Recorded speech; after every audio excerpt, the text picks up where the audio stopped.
الحمد لله رب العالمين والصلاة والسلام على سيد المرسلين أما بعد فأعوذ بالله من الشيطان الرجيم بسم الله الرحمن الرحيم الصلاة والسلام عليك يا رسول الله وعلى آلك وصحابك يا حبيب الله الصلاة والسلام عليك يا نبي الله وعلى آلك وصحابك يا نور الله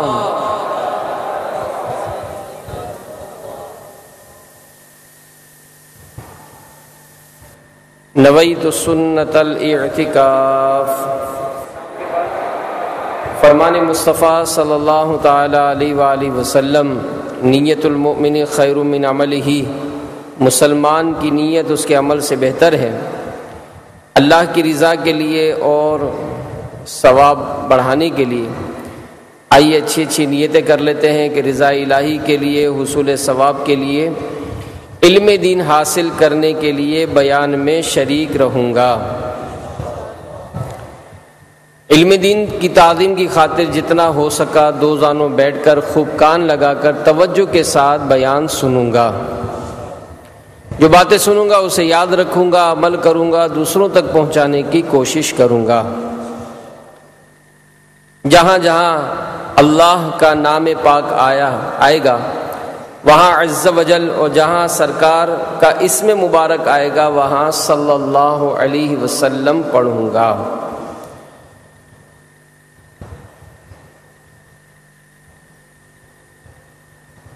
سرور کائنات، شاہ موجودات، محبوب رب الارض والسماوات صلی اللہ علیہ وآلہ وسلم کا فرمان رحمت نشان ہے۔ قیامت کے روز اللہ عز وجل کے عرش کے سوا کوئی سایہ نہیں ہوگا۔ تین شخص اللہ عز وجل کے عرش کے سائے میں ہوں گے۔ عرض کی گئی، یا رسول اللہ صلی اللہ علیہ وآلہ وسلم وہ کون لوگ ہوں گے؟ ارشاد فرمایا، ایک وہ شخص جو میرے امتی کی پریشانی دور کرے، دوسرا میری سنت کو زندہ کرنے والا، اور تیسرا مجھ پر کثرت سے درود پاک پڑھنے والا۔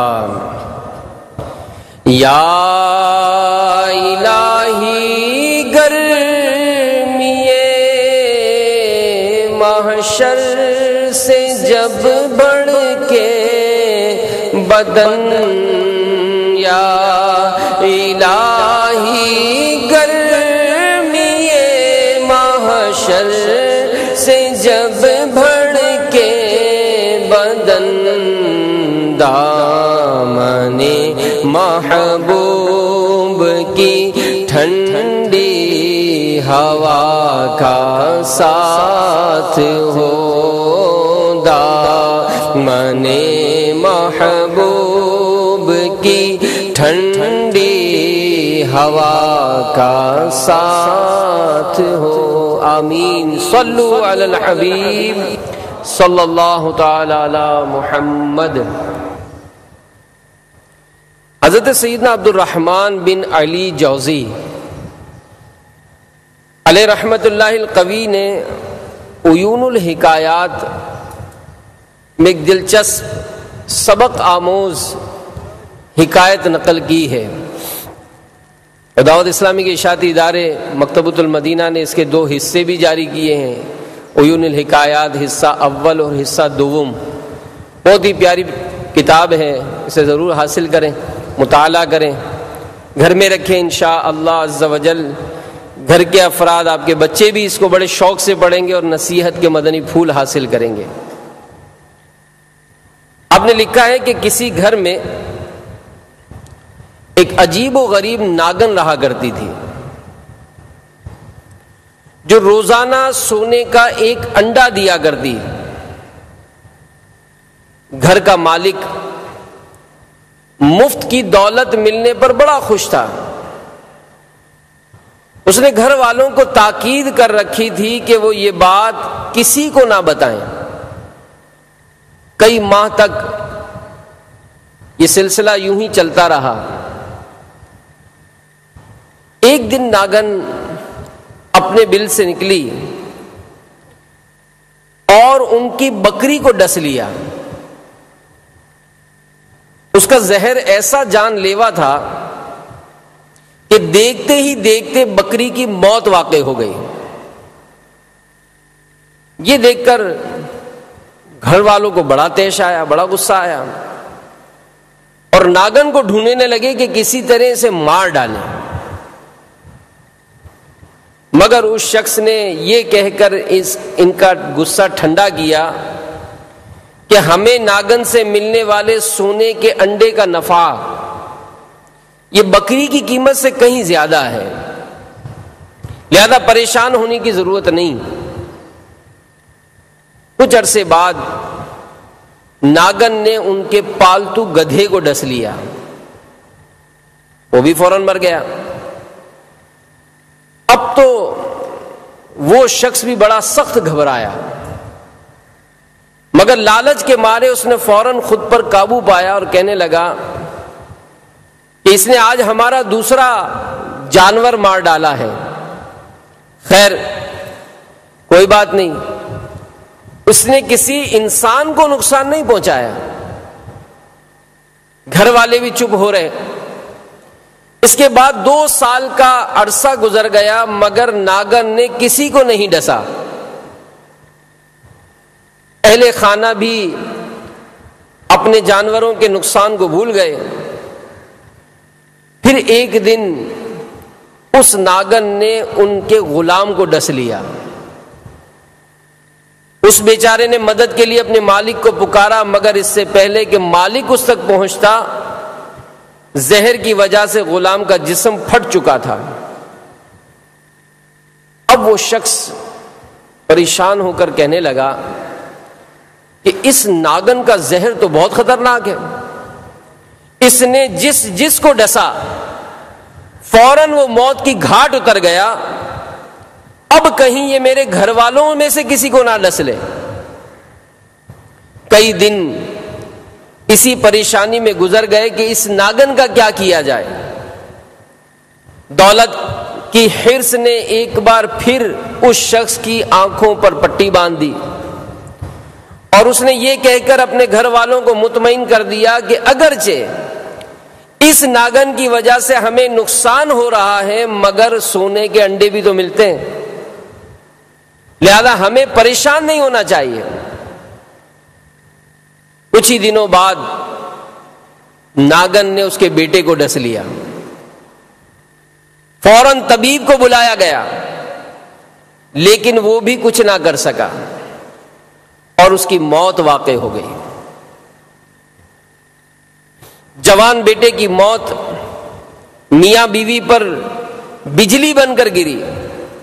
وہ شخص غضبناک ہو کر کہنے لگا کہ اب میں اس ناگن کو زندہ نہیں چھوڑوں گا, مگر وہ ان کے ہاتھ نہیں آئی. جب کافی عرصہ گزر گیا تو سونے کے انڈا نہ ملنے کی وجہ سے ان کی لالچی طبیعت یہ بے چین ہونے لگی. چنانچہ دونوں میاں بیوی ناگن کے بل کے پاس آئے, وہاں کی صفائی کی, دھونی دے کر خوشبو مہکائی اور یوں ناگن کو صلح کا پیغام دیا. حیرت انگیز طور پر وہ واپس آ گئی اور پھر سے سونے کا انڈا ملنے لگا. مال و دولت کی حرص نے انہیں اندھا کر دیا, اپنے بیٹے اور غلام کی موت کو بھی بھول گئے. پھر ایک دن ناگن نے اس کی زوجہ کو سوتے ہوئے میں ڈس لیا. تھوڑی دیر میں اس نے بھی تڑپ تڑپ کر جان دے دی. اب وہ شخص اکیلا رہ گیا تو اس نے ناگن والی بات اپنے بھائیوں اور دوستوں کو بتائی. سب نے یہی مشورہ دیا کہ تم نے بہت بڑی غلطی کی, اب بھی وقت ہے, سنبھل جاؤ. جتنی جلدی ہو سکے اس خطرناک ناگن کو مار ڈالو۔ اپنے گھر آ کر وہ شخص ناگن کو مارنے کے لیے گھات لگا کر بیٹھ گیا۔ اچانک اسے ناگن کے بل کے پاس ایک قیمتی موتی نظر آیا، جسے دیکھ کر اس کی لالچی طبیعت خوش ہو گئی۔ دولت کی ہوس نے اسے سب کچھ بھلا دیا اور کہنے لگا کہ وقت طبیعتوں کو بدل دیتا ہے۔ یقیناً اس ناگن کی طبیعت بھی بدل گئی ہے، جس طرح یہ سونے کے انڈوں کے بجائے موتی دینے لگی ہے، اسی طرح اس کا زہر بھی ختم ہو گیا ہوگا۔ چنانچہ اب مجھے اس سے کوئی خطرہ نہیں۔ یہ سوچ کر اس نے ناگن کو مارنے کا ارادہ ترک کر دیا۔ روزانہ ایک قیمتی موتی ملنے پر وہ شخص بہت خوش رہنے لگا اور ناگن کی پرانی دھوکہ بازی کو بھول گیا۔ ایک دن اس نے سارا سونا اور موتی برتن میں ڈالے اور اس پر سر رکھ کر سو گیا۔ اسی رات ناگن نے اسے بھی ڈس لیا۔ جب اس کی چیخیں بلند ہوئی تو آس پاس کے لوگ بھاگم بھاگ وہاں پہنچے۔ اس سے کہنے لگے کہ تم نے اسے مارنے میں سستی اور لالچ میں آ کر اپنی جان داؤ پر لگا دی۔ لالچی شخص شرم کے مارے کچھ بول نہ سکا۔ سونے سے بھرا ہوا برتن اپنے رشتہ داروں اور دوستوں کے حوالے کیا اور کراہتے ہوئے بڑی مشکل سے کہا کہ آج کے دن میرے نزدیک اس مال کی کوئی قدر نہیں، کوئی قیمت نہیں، کیونکہ اب یہ دوسروں کا ہو جائے گا اور میں خالی ہاتھ اس دنیا سے چلا جاؤں گا۔ تھوڑی دیر میں اس کا انتقال ہو گیا۔ تو میرے میٹھے میٹھے اور پیارے پیارے اسلامی بھائیوں، مدنی چینل کے ناظرین، دیکھا آپ نے کہ مال و دولت کی حرص، مال و دولت کی لالچ نے ایک ہنستے بستے گھرانے کو اجاڑ کر رکھ دیا۔ تو بڑی پیاری بات علماء فرماتے ہیں کہ جو لالچی ہوتا ہے نا، لالچی، اس کی نگاہ یہ محدود ہوتی ہے، وہ صرف وقتی فائدہ ہی دیکھتا ہے، درست فیصلہ کرنے میں وہ ناکام رہتا ہے اور نقصان اٹھاتا ہے۔ اس حکایت میں بھی اس گھر کے سربراہ کو سنبھلنے کے کئی موقع ملے، دولت کے نشے نے اسے ایسا مدہوش کر دیا کہ بیٹے اور زوجہ کی ناگن کی ہاتھوں ہلاکت نے بھی اسے ہوش نہ دلایا، اور انجام کار وہ خود بھی موت کی گھاٹ اتر گیا۔ دیکھے ہیں یہ دن اپنی ہی غفلت کی بدولت، دیکھے یہ دن اپنی ہی غفلت کی بدولت، سچ ہے کہ برے کام کا انجام برا ہے،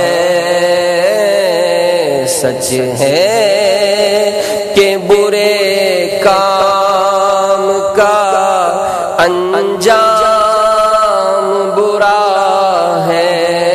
صلو علی الحبیب صلی اللہ تعالی علی محمد۔ تو یہ جو حرص، یہ جو لالچ، یہ کسے کہتے ہیں؟ کیا ہم حرص سے بچ سکتے ہیں؟ حرص کن کن چیزوں میں ہو سکتی ہے؟ اس کی بڑی پیاری تفصیل دعوت اسلامی کے اشاعتی ادارے مکتبۃ المدینہ نے کتاب شائع کی ہے جس کا نام ہی حرص ہے، لالچ۔ اس میں لکھی ہے حرص کسے کہتے ہیں؟ کسی چیز سے جی نہ بھرنے اور ہمیشہ زیادتی کی خواہش رکھنے کو حرص یعنی لالچ کہتے ہیں، اور حرص رکھنے والے کو حریص یعنی لالچی کہتے ہیں۔ تو عام طور پر جو ہمارے ماحول میں یا جو عام طور پہ لوگوں میں جو تاثر پایا جاتا ہے کہ حرص کا تعلق یہ مال و دولت سے ہوتا ہے، ایسا نہیں ہے، کیونکہ حرص یعنی لالچ یہ کسی شے کی مزید خواہش کا نام ہے، تو وہ چیز کچھ بھی ہو سکتی ہے، چاہے مال ہو یا کچھ اور۔ تو مال کی خواہش مزید مال کی خواہش رکھنے والے کو مال کا حریص یعنی مال کا لالچی کہتے ہیں، مزید کھانے کی خواہش رکھنے والے کو کھانے کا حریص یعنی کھانے کا لالچی کہلائے گا یہ، اور نیکیوں میں اضافے کے تمنائی کو نیکیوں کا حریص کہا جائے گا، جبکہ گناہوں کا بوجھ بڑھانے والے کو گناہوں کا حریص کہیں گے۔ حضرت علامہ عبد المصطفیٰ آدمی علیہ رحمۃ اللہ القوی لکھتے ہیں کہ لالچ اور حرص کا جذبہ خوراک، لباس، مکان، دکان، سامان، دولت، عزت، شہرت، الغرض ہر نعمت میں ہوا کرتا ہے۔ تو میرے میٹھے میٹھے پیارے پیارے اسلامی بھائیوں، یہ حرص جو ہے نا، یہ لالچ یہ ایسی چیز ہے کہ دودھ پیتا بچہ ہو یا کڑیل جوان یا 100 سال کا بوڑھا ہو، مرد ہو یا عورت، حاکم ہو یا محکوم، افسر ہو یا مزدور، غریب ہو یا امیر، عالم ہو یا جاہل، کوئی اس سے بچ نہیں سکتا ہے۔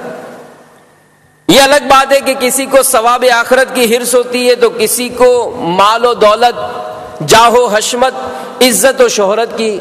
قرآن پاک میں اللہ تبارک و تعالیٰ سورۃ النساء کی آیت نمبر 128 میں ارشاد فرمایا، وہ احضرت الانفس الشح، ترجمہ کنز الایمان کہ اور دل لالچ کے پھندے میں ہے۔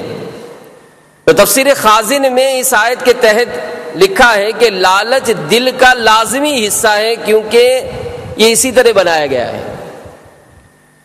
تو ایک بات اور بھی بڑی پیاری لکھی کہ انسان تو ایک طرف ہے، حرص جو ہے حرص لالچ، یہ اس میں جانور بھی مبتلا ہوتے ہیں۔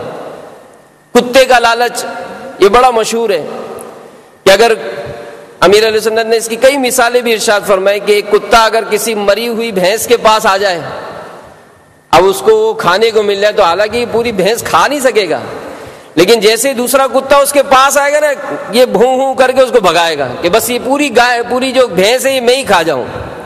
تو یہ اس سلسلے میں ایک حکایت بھی لکھی ہے، اور اسی سے مطلب لالچ کا انجام یہ بھی ایک سمجھ میں آتا ہے۔ لکھا ہے کہ کتے کو کہیں سے ہڈی ملی، بہت بھوکا تھا، اور بڑی تلاش کرنے کے بعد جب یہ ہڈی ملی تو اس نے منہ میں دبایا، اب کوئی جگہ ڈھونڈنے لگا تاکہ جا کر اس ہڈی کو کھائے۔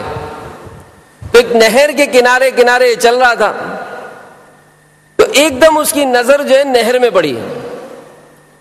اب نہر میں جب پڑی تو اس کو اس پانی میں اپنا عکس نظر آیا، وہ سمجھا کہ میرے آس پاس ایک اور کتا ہے اور اس کے منہ میں بھی ہڈی ہے۔ تو اس نے سوچا کہ کیوں نہ اس دوسرے کتے کی ہڈی بھی میں چھین لوں، مگر جلدی اس نے اپنا ارادہ بدل دیا کہ چھوڑو، اپنے پاس بھی تو ایک ہڈی ہے، یہ اپنی کھا لے میں اپنی کھا لوں۔ لیکن یہ سوچ اس کی لالچ پر غالب نہ آ سکی، چنانچہ اس کے دل میں پھر سے یہ خواہش ہوئی کہ اس کی ہڈی بھی میں حاصل کر لوں۔ تو فوراً اس ساتھ والے کتے کو ڈرانے کے لیے اس نے اس کی طرف منہ کر کے بھو کیا۔ اب جیسے بھو کیا تو وہ جو ہڈی تھی وہ بھی پانی میں گر پڑی۔ تو یوں وہ اپنی ہڈی بھی جو ہے وہ اس لالچ کے چکر میں جو ہے گنوا بیٹھا۔ تو میرے میٹھے میٹھے اور پیارے پیارے اسلامی بھائیوں، حرص کی 3 قسمیں یہ علماء بیان فرماتے ہیں کہ ایک ہوتی ہے حرص محمود، اچھی حرص، دوسری حرص مذموم یعنی بری حرص، بری لالچ، اور تیسری حرص مباح یعنی جائز حرص۔ لیکن اس تیسری حرص میں اچھی نیت ہوگی تو یہ حرص محمود بن جائے گی، اور اگر بری نیت ہوگی تو مذموم بن جائے گی۔ تو پتہ یہ چلا کہ ہر حرص یہ بری نہیں ہوتی، بلکہ حرص کی اچھائی یا برائی کا انحصار اس شے پر ہے جس کی حرص کی جا رہی ہے، جس کی لالچ کی جا رہی ہے۔ لہذا اچھی چیز کی حرص اچھی اور بری کی حرص بری ہے، مگر اچھائی یا برائی کی طرف جانا یہ ہمارے ہاتھ میں ہوتا ہے۔ جیسے رضا الہی کے لیے نیک اعمال کیے جائیں، انشاءاللہ عز و جل یہ جو نیکیاں ہیں یہ بندے کو جنت میں داخل کر دیں گی۔ تو لہذا نیکیوں کی حرص جو ہے یہ پسندیدہ ہوتی ہے۔ نماز ہے، روزہ ہے، حج ہے، زکوٰۃ ہے، صدقات و خیرات ہے، تلاوت کرنا ہے، اللہ کا ذکر کرنا ہے، درود پاک پڑھتے رہنا ہے، حصول علم دین حاصل کرنا ہے، صلہ رحمی کرنا ہے، خیر خواہی کرنا ہے، نیکی کی دعوت دینا ہے، برائیوں سے روکنا ہے۔ یہ سب وہ عوامل ہیں کہ جس سے نیکیوں میں اضافہ ہوتا ہے۔ تو بندہ اگر غور کرے کہ میرے اندر اگر یہ جذبہ ہے کہ جیسے ہی مؤذن کی صدا آئی حی علی الصلاۃ، آؤ نماز کی طرف، حی علی الفلاح، آؤ فلاح کی طرف، تو میں اپنی کیسی کیفیت پاتا ہوں؟ میں بھی لبیک کہہ کر آگے بڑھتا ہوں یا توجہ ہٹا دیتا ہوں؟ مؤذن کی صدا اگر میرے کانوں میں آ رہی ہے الصلاۃ خیر من النوم، نماز نیند سے بہتر ہے، تو میں غور کروں میری طبیعت کیسی ہے؟ کیا مجھے نیکیوں کی طرف رغبت کرنے میں میرا بستر چھوٹتا ہے کہ نہیں؟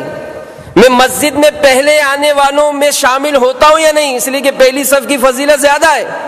میری کیا کیفیت ہے؟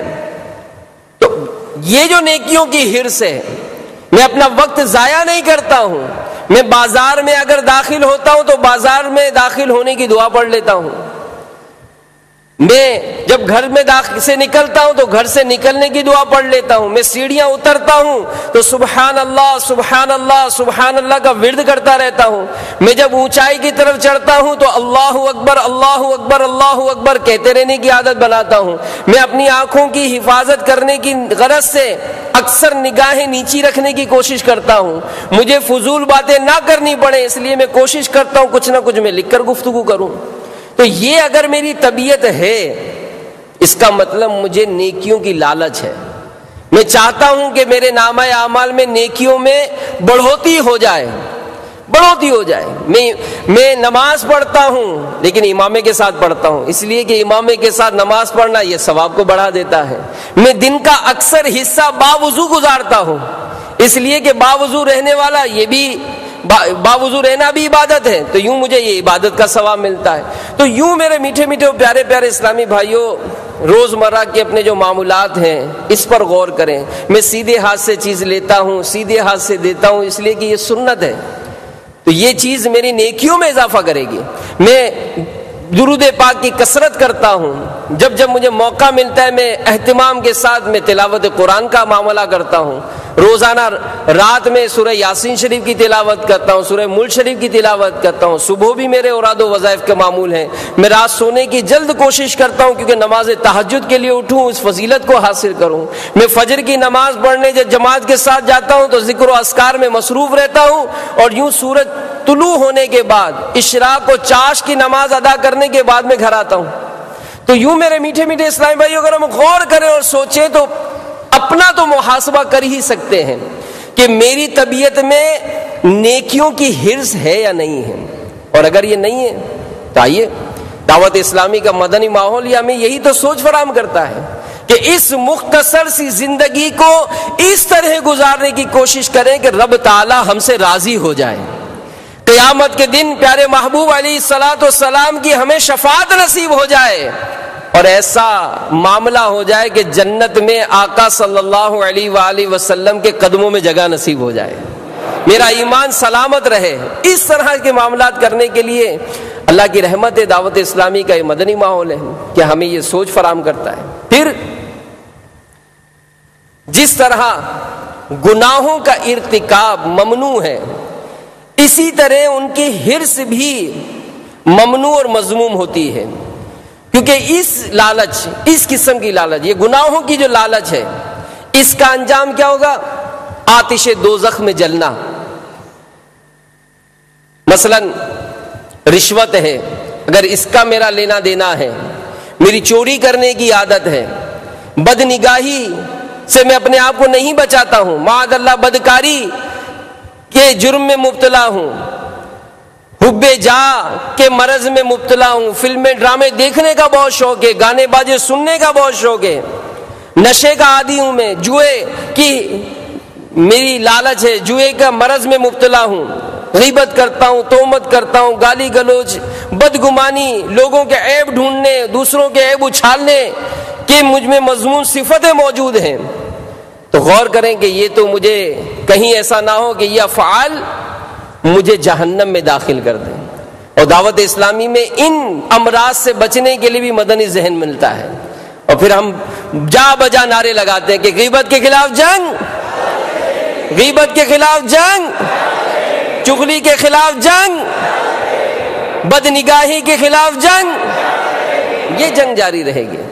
تو یہ شیطان کے خلاف جنگ، یہ نہ صرف خود گناہوں سے بچنا ہے بلکہ اللہ کی رحمت ہے، یہ مدنی ماحول ہمیں وہ سوچ فراہم کرتا ہے کہ دوسروں کو بھی گناہوں سے بچانے کی کوشش کریں گے۔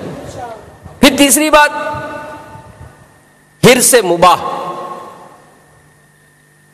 یعنی اگر کوئی مباح کام اچھی نیت سے کیا جائے تو اچھا ہو جائے گا۔ یعنی مباح کا مطلب ہم نے سنا تھا کہ حرص مباح یعنی جائز حرص، یہ اگر اچھی نیت سے کیا جائے تو اچھا ہو جائے گا، اس کی حرص بھی اچھی ہوگی، اور اگر وہی کام بری نیت سے کیا جائے گا تو برا ہو جائے گا، اس کی حرص بھی مذموم ہو جائے گی۔ یعنی کچھ بھی نیت نہ ہو تو وہ کام حرص مباح رہے گا۔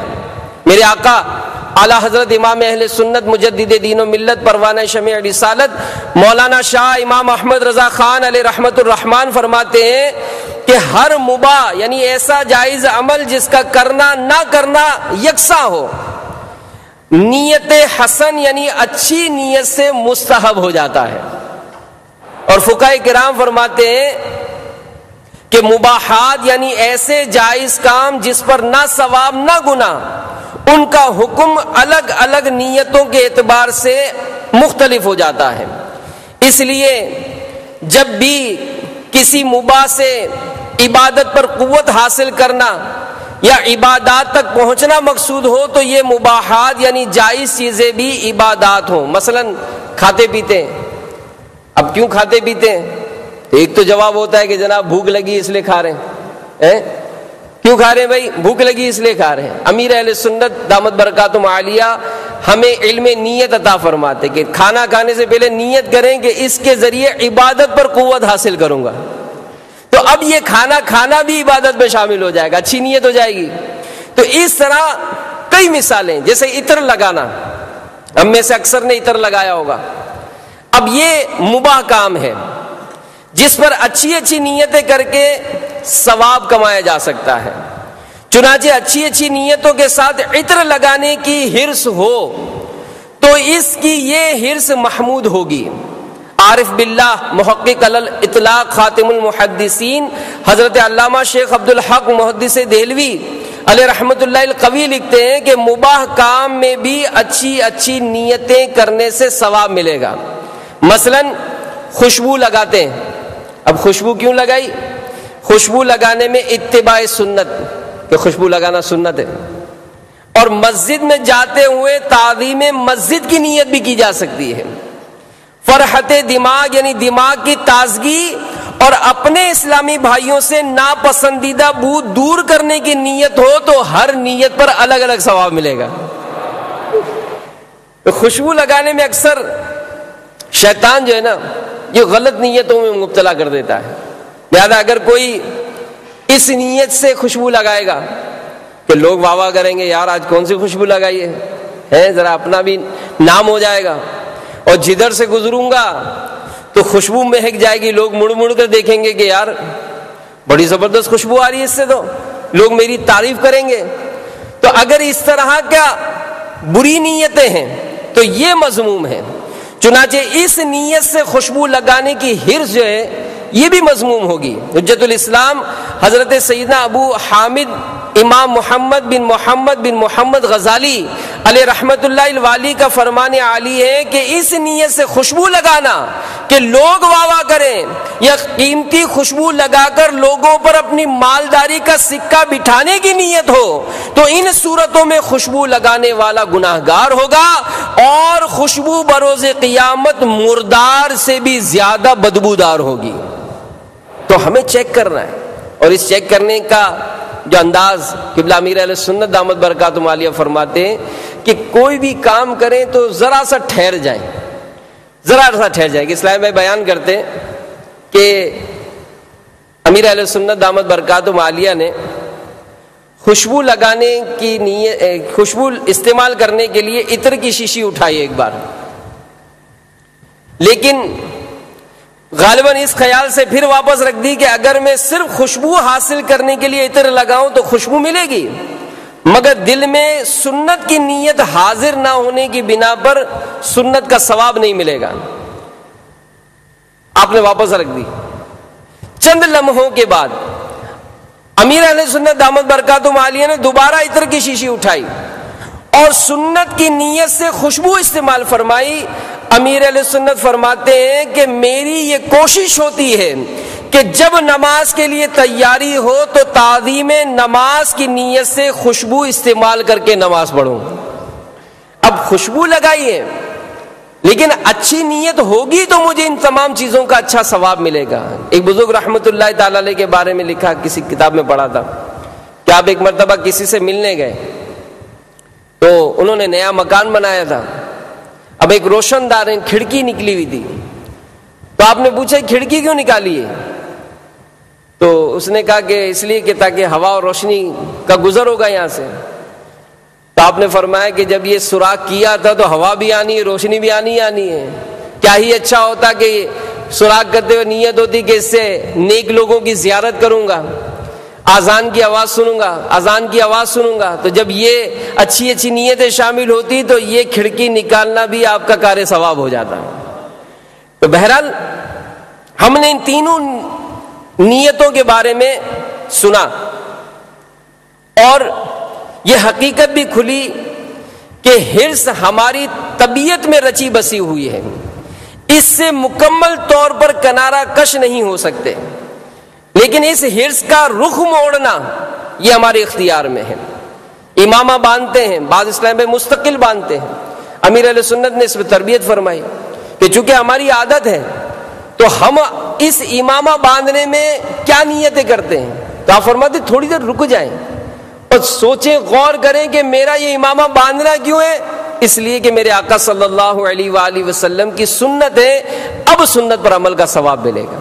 عموماً اسلام بھائی جو دعوت اسلامی کے اجتماعات میں آتے ہیں، فیضان سنت کے درس میں بیٹھتے ہیں، بارہا دیکھا گیا سیدھا پاؤں پہننے کا، الٹا پاؤں نکالنے کا یہ معمول ہوتا ہے۔ اب عادت تو ہو گئی، لیکن اس عمل کو کرنے سے پہلے جب تک رک کر اس بات کی نیت نہیں کریں گے کہ سیدھے پاؤں میں پیر داخل کرنا یہ سنت ہے تو سنت کا ثواب نہیں ملے گا۔ تو ہم اگر تھوڑا سا اس معاملے میں توجہ دیں تو میرے میٹھے میٹھے اسلامی بھائیوں، ہم اپنے نامہ اعمال میں زیادہ سے زیادہ نیکیاں حاصل کر سکتے ہیں۔ بہرحال مدنی چینل کے ناظرین، نیکیوں کا حریص، نیکیوں کا لالچی بننا یہ بے حد ضروری ہے۔ ہمارے پیارے پیارے آقا صلی اللہ تعالی علیہ وآلہ وسلم کا فرمان نصیحت نشان ہے، اس پر حرص کرو جو تمہیں نفع دے، اور اللہ سے مدد مانگو عاجز نہ ہو۔ تو شارح مسلم حضرت علامہ شرف الدین نووی علیہ رحمت اللہ القوی اس حدیث پاک کے تحت لکھتے ہیں، یعنی اللہ عز و جل کی عبادت میں خوب حرص کرو اور اس پر انعام کا لالچ رکھو، مگر اس عبادت میں بھی اپنی کوشش پر بھروسہ کرنے کے بجائے اللہ سے مدد مانگو۔ مفسر شہیر حکیم الامت مفتی احمد یار خان علیہ رحمت اللہ الحنان اس حدیث پاک کے تحت فرماتے ہیں کہ خیال رہے دنیاوی چیزوں میں قناعت اور صبر یہ اچھا ہے، مگر آخرت کی چیزوں میں حرص اور بے صبری اعلیٰ ہے۔ دین کے کسی درجے پر پہنچ کر قناعت نہ کر لو، آگے بڑھنے کی کوشش کرو۔ تو نیکیاں کمانے میں ہمیں آگے بڑھنا پڑے گا۔ بڑھیں گے؟ کون کون نیت کرتا ہے کہ انشاءاللہ نیکیاں کرنے میں خوب کوشش کرنے کی؟ ماشاءاللہ. تو یہ جو نیکیوں کی ہرس کی کمی ہوتی ہے، اس کی وجہ کیا ہوتی ہے؟ تو علماء لکھتے ہیں کہ دنیا کی محبت میں زیادتی اور آخرت کی الفت کی کمی کی وجہ سے مسلمانوں کی بھاری اکثریت شوق عبادت سے کوسوں دور اور گناہوں کی ہرس کے بہت قریب ہے. آپ نظارے دیکھ سکتے ہیں معاشرے میں کہ آج کا اگر نوجوان ہے، یہ قطار میں لگ کر مہنگے داموں ٹکٹ خرید کر ساری رات گناہوں بھرے میوزک پروگرام دیکھنے سننے کے لیے تیار ہے، مگر نماز کی غرض سے چند منٹ کے لیے مسجد کا رخ کرنے سے گھبراتا ہے. کئی گھنٹے ریموٹ ہاتھ میں پکڑے کیبل پر فلمیں ڈرامے دیکھنے کے لیے ہمارے پاس وقت ہے، مگر علم دین سیکھنے کے لیے 100% خالص اسلامی چینل، مدنی چینل دیکھنے کے لیے نفس و شیطان رکاوٹ ڈالتا ہے. سینکڑوں سطروں پر مشتمل کئی اخبار روزانہ پڑھنے والوں کو کئی مہینے قرآن پاک چھونے تک کی بھی توفیق نہیں ملتی ہے.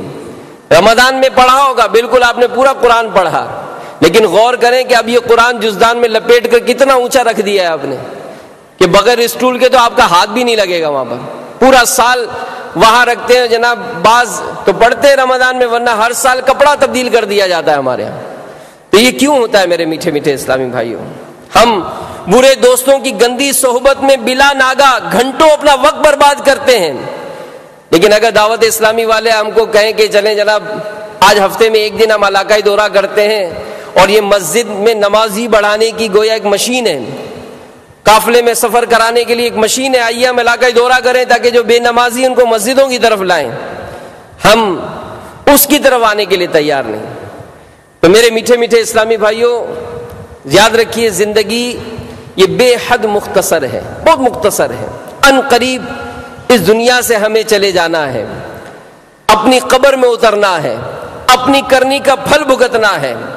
تو ہمیں نیکیوں کی ہرس کرنی ہے، کیونکہ آج اگر کوئی اپنے بال بچوں کو پالنے کے حوالے سے یا جناب دکانداری میں ایسا مشغول ہوتا ہے کہ جناب اس کو نماز جماعت چلی جاتی ہے، بسا اوقات نمازیں بھی چھوٹ جاتی ہیں. یاد رکھیے کہ دنیاوی دوستوں کی خاطر، اہل و عیال کی خاطر اگر آج عبادت میں سستی کی، نمازوں میں سستی کی، تو یہ جو طبقہ ہے کوئی بھی شخص قیامت کے دن کسی کی کوئی مدد نہیں کر سکے گا. کہ قیامت کے دن ہمیں ایک ایک نیکی کی قدر و قیمت کا احساس ہوگا. چنانچہ حضرت سیدنا اکرمہ رضی اللہ تعالی عنہ سے مروی ہے، قیامت کے دن ایک شخص اپنے باپ کے پاس آ کر کہے گا، ابو جان کیا میں آپ کا فرما بردار نہ تھا؟ کیا میں آپ سے محبت بھرا سلوک نہ کرتا تھا؟ کیا میں آپ کے ساتھ بھلائی نہ کرتا تھا؟ آپ دیکھ رہے ہیں میں کس مصیبت میں گرفتار ہوں، مجھے ایک اپنی نیکیوں میں سے صرف ایک نیکی دے دیجئے، یا میرے ایک گناہ کا بوجھ اٹھا لیجئے. باپ کہے گا، میرے بیٹے تو نے جو مجھ سے چیز مانگی ہے وہ آسان تو ہے، مگر میں بھی اسی چیز سے ڈرتا ہوں جس سے تم ڈر رہے ہو. اس کے بعد باپ بیٹے کو اپنے احسانات یاد دلا کر یہی مطالبہ کرے گا. تو بیٹا جواب دے گا، آپ نے بہت تھوڑی سی چیز کا سوال کیا ہے، لیکن مجھے بھی اسی بات کا خوف ہے جس سے آپ کو ڈر ہے. تو میرے میٹھے میٹھے اسلامی بھائیوں، گناہوں کہ اس بھرے ہوئے نامہ اعمال پر ذرا سرسری سی نظر تو ڈالیں کہ اگر یہی گناہوں بھرا اعمال نامہ لے کر رب تعالیٰ کی بارگاہ میں حاضری ہو گئی تو پھر کیسی شرمندگی کا سامنا ہوگا کہ اس میں تو نمازی بھی نہیں ہے، رمضان کے روزوں کی بھی سستی ہے، زکوٰۃ کی ادائیگی میں بھی غفلت ہے، حج فرض تھا تو وہ بھی اب تک کرنے میں ہم ناکام رہے، سنتوں پر عمل کا تو تصور ہی نہیں رہا. آئیے ہمت کیجیے، ہمت کیجئے، رب تعالیٰ کے حضور اپنے گناہوں سے توبہ کر لیجئے کہ میرے آقا صلی اللہ علیہ وآلہ وسلم فرماتے ہیں گناہوں سے توبہ کرنے والا ایسا ہے کہ جیسے اس نے گناہ کیا ہی نہیں ہے. رب کریم، ہمارا رب کریم ہے، وہ کرم فرماتا ہے، وہ رحیم ہے، رحم فرماتا ہے. اور نیکیوں کا حرص کی اگر خواہش پیدا ہو گئی تو اس کا طریقہ یہ ہے کہ نیکیوں کے فضائل کا مطالعہ کیجیے کہ مجھے نماز فرض تو ہے، لیکن اگر یہی نماز میں جماعت کے ساتھ پڑھوں تو مجھے کیا فضیلت ملے گی؟ میں نماز تو پڑھتا ہوں لیکن یہی نماز میں پہلی صف میں ادا کروں گا تو مجھے کیا ثواب ملے گا؟ میں نماز پڑھنے کے لیے تو آ رہا ہوں، اگر کسی کو اپنے ساتھ نماز کے لیے لے کر آؤں گا تو مجھے کیا فضیلت ملے گی؟ میں ٹوپی پہن کر نماز پڑھ رہا ہوں، اگر یہی نماز میں امامہ شریف پہن کر پڑھوں تو مجھے کیا ثواب ملے گا؟ میں نماز کے بعد جو دعوت اسلامی والے فیضان سنت کا درس دیتے ہیں اس علم دین حاصل کرنے کے مدنی حلقے میں شرکت کر لوں تو مجھے کیا ثواب ملے گا؟ میں روزانہ مدرسۃ المدینہ بالغان میں شرکت کر کے قرآن پاک پڑھنا سیکھوں اور پھر جب سیکھ لوں تو دوسروں کو قرآن پڑھاؤں تو اس قرآن پڑھنے اور قرآن پڑھانے کا مجھے کیا ثواب ملے گا؟ یہ جب عظیم الشان ثواب کا علم ہم حاصل کریں گے تو یوں سمجھ لیجئے کہ نیکیاں کرنے کی ہم مشین بن جائیں گے۔ جی ہاں، نیکیاں کرنے کی ہماری رغبت مل جائے گی، ایسا شوق مل جائے گا۔ اور ہمارے اسلاف، ہمارے بزرگان دین یہ اس طرح کی سوچ رکھا کرتے تھے۔ ایک بڑی پیاری روایت اسی کتاب میں لکھی ہے، حضرت سیدنا ابو ہریرہ رضی اللہ تعالیٰ عنہ روایت کرتے ہیں کہ سرکار والا تبار ہم بے کسوں کے مددگار شفیع روز شمار صلی اللہ علیہ وآلہ وسلم نے دریافت فرمایا صحابہ کرام سے کہ آج تم میں سے کس نے روزہ رکھا؟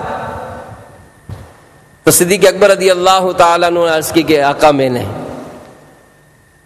پھر پوچھا آج تم میں سے کس نے جنازے میں شرکت کی؟ صدیق اکبر رضی اللہ تعالیٰ عنہ پھر عرض کرنے لگا آقا میں نے۔ ارشاد فرمایا آج تم میں سے کس نے مسکین کو کھانا کھلایا؟ پھر صدیق اکبر رضی اللہ تعالیٰ نے عرض کی آقا میں نے۔ پھر سرکار علیہ الصلوۃ والسلام نے ارشاد فرمایا کہ آج تم میں سے کس نے مریض کی عیادت کی؟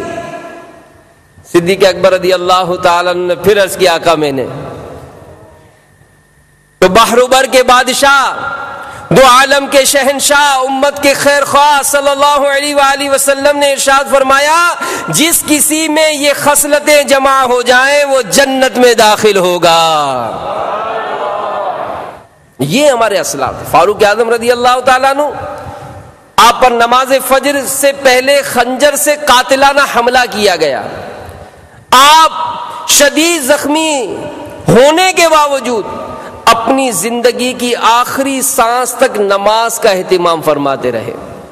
عثمان غنی رضی اللہ تعالیٰ عنہ جن سے ہم کو محبت ہے الحمدللہ، ہمیں تو ہر صحابی سے محبت ہے الحمدللہ، کہ یہ عثمان غنی رضی اللہ تعالیٰ عنہ کا جب شہادت کا وقت آیا تو علماء نے لکھا کہ اس وقت آپ تلاوت قرآن کر رہے تھے۔ تو یہ ہمارے اسلاف اور بزرگوں کا انداز ہوتا تھا، یہ دن بھر اپنے معاملات کرتے اور رات بھی اپنی عبادت میں مصروف رہا کرتے۔ حضرت سیدنا صفوان بن سلیم علیہ رحمت اللہ الکریم کی پنڈلیاں نماز میں زیادہ دیر کھڑے رہنے کی وجہ سے سوج گئی تھیں۔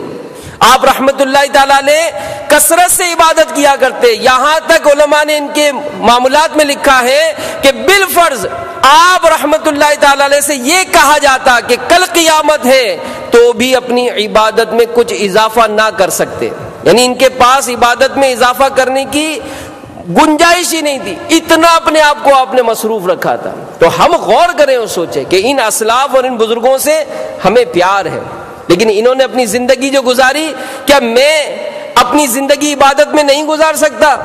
کیا میں سنتوں کا پابند نہیں بن سکتا؟ کیا میں ایک دعوت اسلامی کا مبلغ بن کر کریا گاؤں گاؤں نیکی کی دعوت نہیں دے سکتا؟ کیا میں قرآن پاک پڑھ کر دوسروں کو نہیں پڑھا سکتا؟ کیا میں فیضان سنت کا درس دے کر اس سنتوں کی تعلیم کو عام نہیں کر سکتا؟ میں غور کروں، اگر کر سکتا ہوں تو شیطان سے ہم کو لڑائی کرنی پڑے گی، ہمت کر کے آگے بڑھنا پڑے گا اور دین کی خدمت کے لیے اپنے آپ کو پیش کرنا پڑے گا کہ یہ جتنے بھی کام ہیں ان کاموں کو سیکھنے کے لیے میرے میٹھے میٹھے اسلامی بھائیوں ہمیں کوشش کرنی پڑے گی، اور جو کوشش کرتا ہے اس کی حالت اچھی ہو جاتی ہے۔ ہمارے اسی شہر میں ایک اسلامی میں نے اپنی مدنی بہار لکھوائی جن کا تعلق محراب پور سندھ سے ہے، وہ کہتے ہیں کہ والد صاحب کی دعوت اسلامی سے وابستگی کی برکت سے میں بھی مدنی ماحول سے وابستہ اور مدرسۃ المدینہ کا طالب علم تھا۔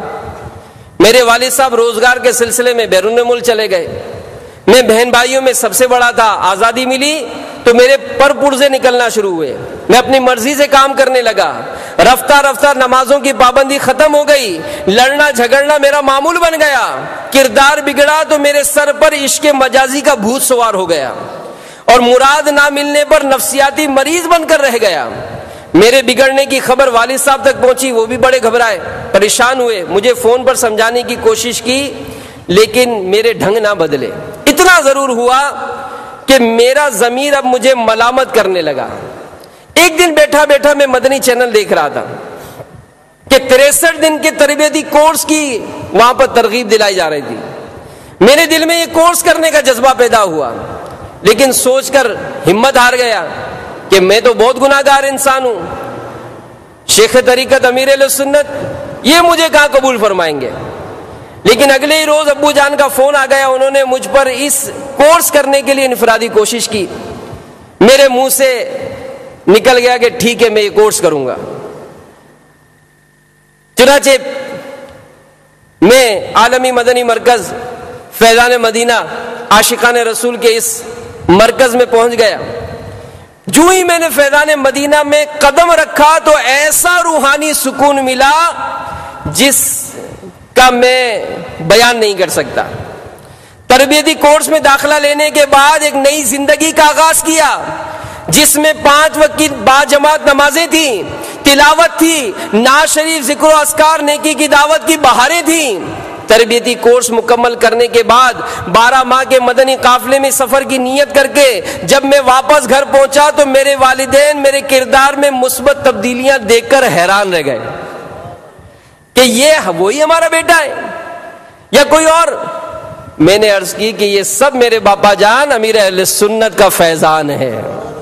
تو اچھے کی صحبت اچھا بناتی ہے، برے کی صحبت انسان کو برا بناتی ہے۔ تو آئیے میرے میٹھے میٹھے پیارے پیارے اسلامی بھائیوں، دعوت اسلامی کے اس مدنی مقصد کہ مجھے اپنی اور ساری دنیا کے لوگوں کی اصلاح کی کوشش کرنی ہے ہمارا مدنی مقصد۔ ہمارا مدنی مقصد کیا ہے؟ مجھے اپنی اور ساری دنیا کے لوگوں کی اصلاح کی کوشش کرنی ہے انشاءاللہ عز و جل۔ اپنی اصلاح کی کوشش کے لیے مدنی انعامات پر عمل یہ لے لیجئے، خدا کی قسم بہت بڑی یہ نعمت ہے جو امیر اہل سنت نے ہمیں عطا فرمائی۔ جائزہ لے لیں اپنی زندگی کا، انشاءاللہ مدنی انعامات کے مطابق اپنی زندگی گزاریں گے، مدنی قافلوں میں سفر کریں گے، دنیا اور آخرت کی برکتیں ملیں گی۔ اللہ تعالی ہم سب کو عمل کی توفیق عطا فرمائے، آمین بجاہ النبی الامین صلی اللہ تعالی علیہ وآلہ وسلم۔ اذان کا جواب دیجیے اور ہر کلمے پر 2 لاکھ نیکیاں حاصل کیجیے۔